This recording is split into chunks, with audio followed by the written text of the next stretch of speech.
Our next topic is the thermodynamic and kinetic stability of the complex compounds.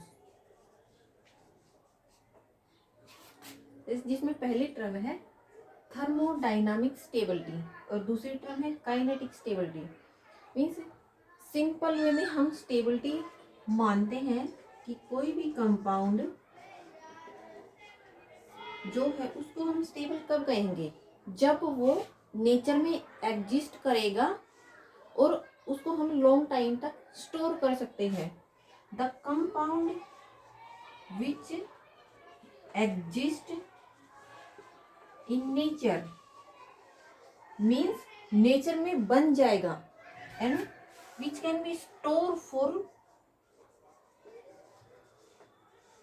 Long time, लंबे समय तक हम उसको स्टोर करके रख सकते हैं, उस कंपाउंड को हम स्टेबल कहेंगे। लेकिन स्टेबिलिटी एक टर्म में नहीं पढ़ सकते। स्टेबिलिटी एक होती है थर्मोडाइनामिक स्टेबिलिटी, एक होती है kinetic stability.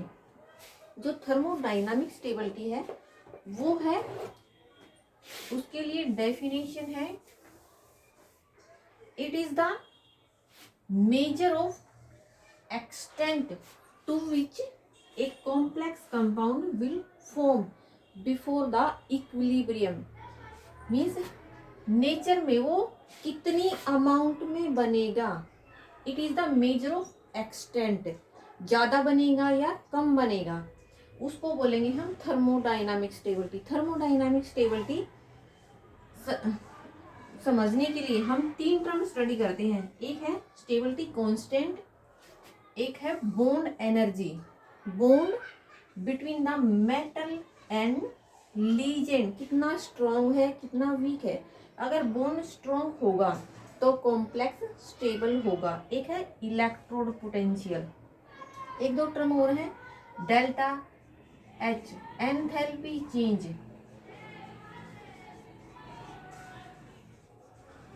Of a reaction, या डेल्टा जी, चेंज इन गिव्स फ्री एनर्जी,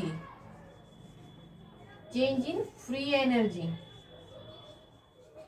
इन टर्म्स की हेल्प से हम थर्मोडाइनामिक स्टेबिलिटी को डिफाइन कर सकते हैं कि कोई भी कंपाउंड थर्मोडाइनामिकली स्टेबल है या अनस्टेबल है, वो हम आगे पढ़ेंगे। फिर है काइनेटिक स्टेबिलिटी। काइनेटिक स्टेबिलिटी की डेफिनेशन है, it deals with the rate of transformation of complex. Means जो काइनेटिक स्टेबिलिटी है वो रेट बताएगी कि कोई भी रिएक्शन कितनी फास्ट होएगी कितनी स्लो होगी। अगर रेट फास्ट है, रिएक्शन का रेट अगर फास्ट है तो जो कंपाउंड है वो काइनेटिकली अनस्टेबल है, काइनेटिकली अनस्टेबल है। अगर रेट ऑफ रिएक्शन बहुत ज्यादा फास्ट है, और इस काइनेटिकली अनस्टेबल टर्म की जगह हम एक टर्म यूज करते हैं लबाइल या लेबिलिटी। लेबिलिटी अगर रेट ऑफ रिएक्शन स्लो होगी तो कंपाउंड काइनेटिकली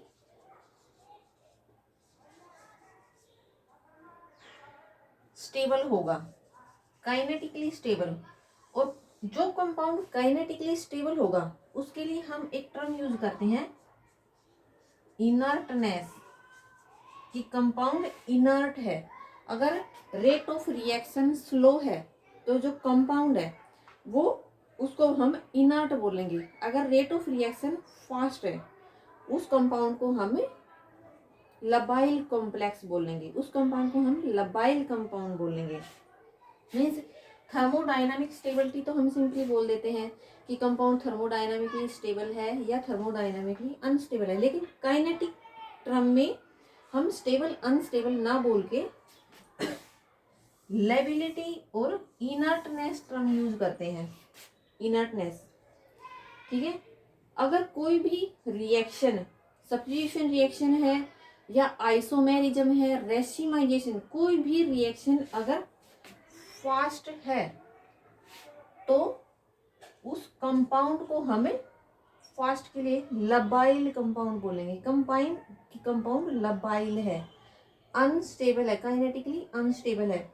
अगर रेट ऑफ रिएक्शन है, सब्स्टिट्यूशन रिएक्शन या लीजेंड डिस्प्लेसमेंट रिएक्शन या ट्रांसफॉर्मेशन रिएक्शन मीन्स कंपाउंड एक फॉर्म से दूसरी फॉर्म में ट्रांसफॉर्म हो रहा है, कोई भी लीजेंड दूसरे लीजेंड को रिप्लेस कर रहा है, अगर जल्दी रिप्लेस करेगा तो फास्ट रिएक्शन लबाइल कंपाउंड बोलेंगे उसको।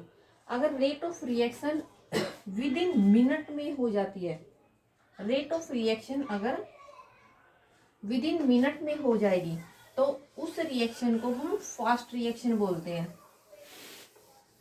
और उस कंपाउंड को हम लबाइल कॉम्प्लेक्स। अगर रेट ऑफ रिएक्शन बहुत ज़्यादा स्लो है, लंबे टाइम तक चलती रहती है, तो उस रिएक्शन को हम स्लो रिएक्शन बोलेंगे, और जो कंपाउंड है उसको हम इनर्ट कंपाउंड बोलेंगे। ये है काइनेटिक क्रम में, और इसमें हम लबाइल और इनर्ट कॉम्प्लेक्स बोलते हैं, ना कि स्टेबल और अनस्टेबल। काइनेटिक स्टेबिलिटी देखने के लिए हम किसी भी कंपाउंड की एक्टाइवेशन एनर्जी स्टडी करते हैं।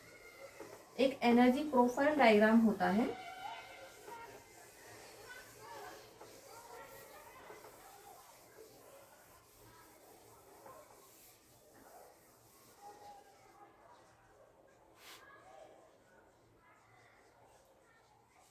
काइनेटिक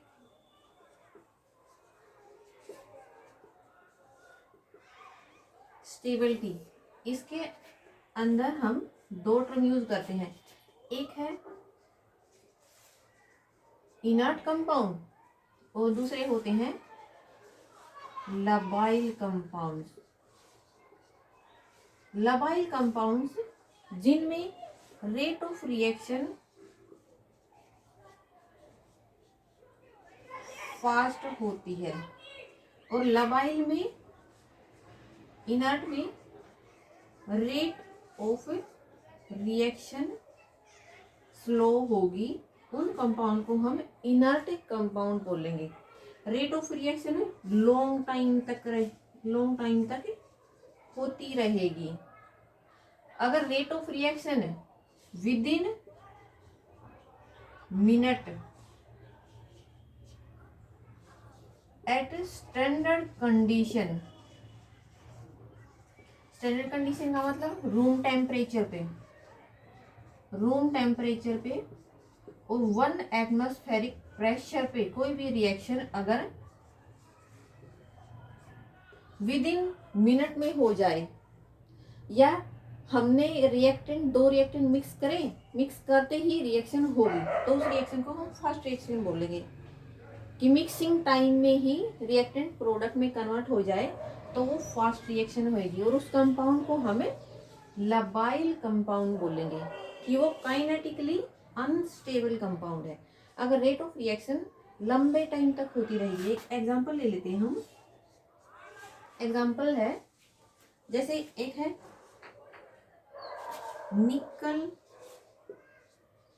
CN4 2 नेगेटिव,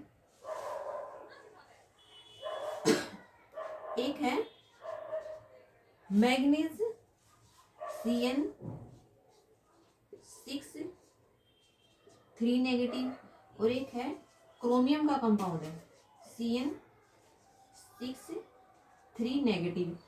3 कॉम्प्लेक्स है, इन तीनों में हम CN साइनाइड, यहाँ पे जो कार्बन है ये रेडियो एक्टिव कार्बन है। कार्बन का एटॉमिक नंबर 12 होता है, लेकिन जो ये वाला कार्बन हमने लिया है इसका एटॉमिक नंबर 14 है। ये रेडियो एक्टिव कार्बन है, ये इसका हाफ लाइफ पीरियड इससे कम होता है, मीन्स इसको हम इजीली डिस्टिंग्विश कर सकते हैं रिएक्शन में। ठीक है, इसमें हमने रेडियो एक्टिव कार्बन वाला जो साइनाइड है वो लीजेंड डाला है। ये लीजेंड इस CN को रिप्लेस करेगा, NiCN 4 2 नेगेटिव, रेडियो एक्टिव वाला अंदर आ जाएगा स्टेप बाय, पहले एक एक्सचेंज हुआ, फिर दूसरा रिप्लेस हुआ, फिर तीसरा और फिर चौथा, चारों के चारों CN रिप्लेस हो जाते हैं। ये अंदर वाले बाहर, बाहर वाले अंदर। और जो यहाँ पे रिएक्शन का हाफ लाइफ पीरियड है वो है 30 सेकेंड। मीन्स 30 सेकेंड में सारे चारों के चारों जो लीजेंड है वो रिप्लेस हो जाते हैं। लेकिन जो हम निकल की जगह अगर दूसरी मेटल ले लेते हैं मैग्नीशियम, यहाँ पे जब हम रेडियो एक्टिव साइनाइड डालते हैं तो जो मैग्नीशियम के जो साइनाइड है वो रिप्लेस होंगे। उसके लिए हाफ लाइफ पीरियड 1 आवर है, 1 घंटे में होगा। और जो ये वाला क्रोमियम वाला है इसके जो साइनाइड का रिप्लेसमेंट है मीन्स सब्स्टिट्यूशन रिएक्शन,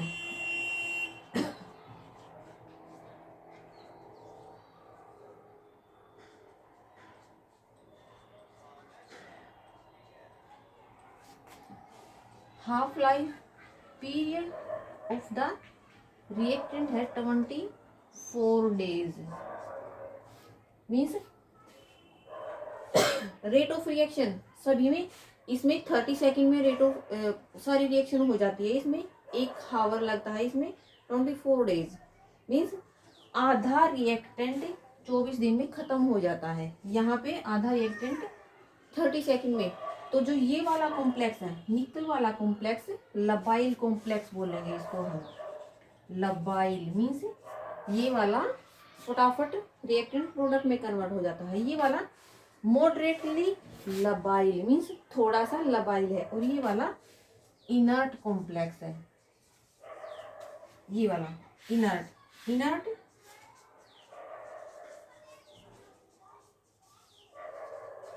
तीनों के तीनों जो कंपाउंड है थर्मोडायनामिकली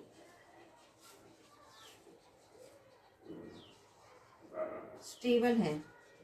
मीन्स नेचर में एग्जिस्ट करते हैं। इनके लिए जो के वैल्यू है स्टेबिलिटी कांस्टेंट की वैल्यू बहुत ज़्यादा हाई है, 10⁻20 के आसपास है। लेकिन काइनेटिकली स्टेबल नहीं है। काइनेटिकली ये वाला स्टेबल है लेकिन ये अनस्टेबल है, निकल वाला है। थर्मोडायनामिकली तो स्टेबल है, नेचर में मिलता है, उसको स्टोर भी कर सकते हैं।